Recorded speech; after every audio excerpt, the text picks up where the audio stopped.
You've had a full day to stew on it and think about it. Devin Haney's performance, so really a one-sided beating. Yeah. We were expecting perhaps a little bit more competitive fight. Now that you've had a full day to think about it, what is your assessment of the fight? I was expecting the same. You know, I saw it as a 50-50 fight, and what it was just a complete masterclass from. I think generational great is always like strong, but honestly, like the kid's so young. Like he's gone to Australia, he's beat Cambosis, he's beat Lomachenko. I know it was a close fight, but he's really won, like schooled Regis Prograis. I can see him going to 47, winning world titles there. I don't see anyone at 140 that beats him. Honestly, like you've got to have his speed of foot and his movement. Like Regis just couldn't set people. Some people say, I think Regis should have thrown more. It's like he's trying to get there to throw, and every time he goes to get there, Devin's over here hitting him with 3 shots. And I thought, I really like Regis's honesty. Really, after the fight, saying, oh, Jesus, I can't believe how good he was. And that you can't say any more than that. I think it's just that's the truth. It seems like Leonard Ellerby and Tank Davis, they've been talking a lot about the fight, just on social media at least. What is it going to take for that fight to actually happen? I don't know. I think that like when you look at Bill and you look at Ellerby, or if he's even involved, or Tank and the coaches, like I feel like that's a long way away, that fight.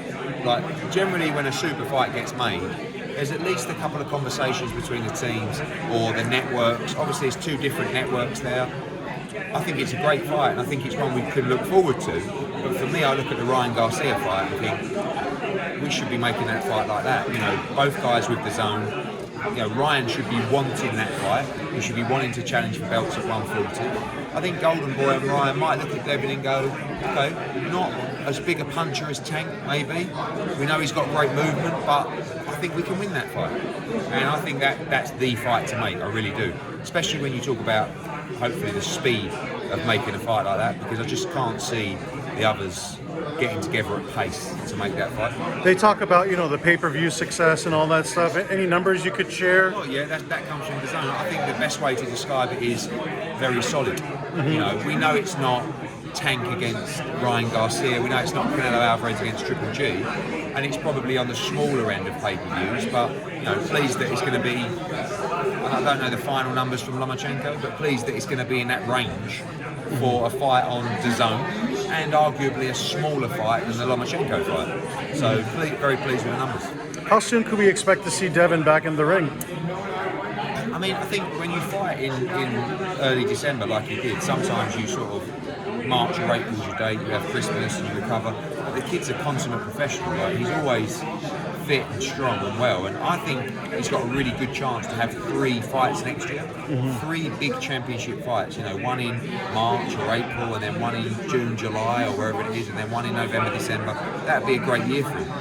Like I think you really have to say he probably is the fighter of the year, and I think when you go into 2024, I think he's going to be right up there again, because he's going to be in the big fights. Like he's not interested in fighting defences or voluntary defence. Like he wants the biggest fights out there, and you could see his year look like something like Ryan Garcia, Teofimo Lopez, Tank Davis.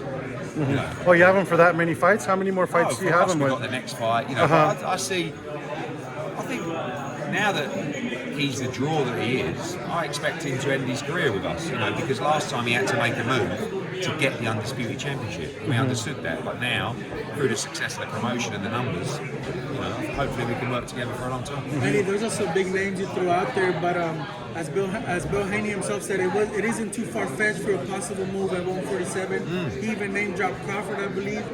Your thoughts on the potential I think jump you that see high? the size of Devin. I mean, he looked like the bigger weight class to Regis, and Devin was coming up to 140. So I see him fighting at 147, no problem. I think he's going to be stronger at that weight. I think he's going to punch harder as well. You saw that even at 140. Like he was stronger, he was hitting harder. I think he'll be more robust. But once you start moving to 147, you're in with bigger guys that can punch very, very hard as well. But listen, what a matchup Terence Crawford against Devin Haney is. I mean, it's a tremendous fight.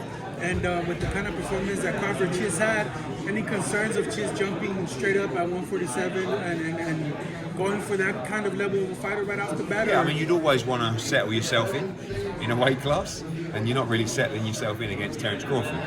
But, I think Devin's got big plans, he's got big belief in himself, and he wants to fight the very best.